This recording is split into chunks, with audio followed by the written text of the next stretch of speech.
বেটে নিচ্ছি। দেখুন মশলাগুলো বেটে নিচ্ছি। তেজপাতা, শুকনো লঙ্কা দিয়ে দিচ্ছি সম্বারায়, জিরে, পেঁয়াজ কুচানো, রসুন বাটা করে পেঁয়াজ আর রসুন ভেজে নিয়েছি, পেঁয়াজ বাটা দিয়ে দিচ্ছি, আদা জিরে বাটা, কাঁচা লঙ্কা বাটা, টমেটো কুচানো দুটো, হলুদ 2 চামচ, লঙ্কার গুঁড়ো 1 চামচ, লবণ, ধনিয়ার গুঁড়ো, ভেজে নেবো মশলাটাকে। তো দেখুন মশলাটা কষানো হয়ে গেছে, আমি জল দিয়ে দিচ্ছি। তো দেখুন ঝোলটা ফুটে গেছে, মাছগুলো ঢেলে দিচ্ছি, মাথাগুলো 5-7 মিনিটের জন্য ঢাকা দিয়ে দিচ্ছি।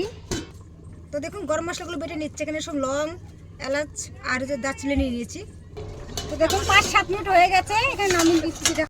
এবার গরম মশলাটা বাটাটা দিয়ে দিচ্ছি উপর থেকে, একটু ফুটলে বন্ধ করে দেবো। তো দেখুন তরকারিটা হয়ে গেছে, নামিয়ে নিচ্ছি। দেখুন কত সুন্দর হয়েছে তরকারি।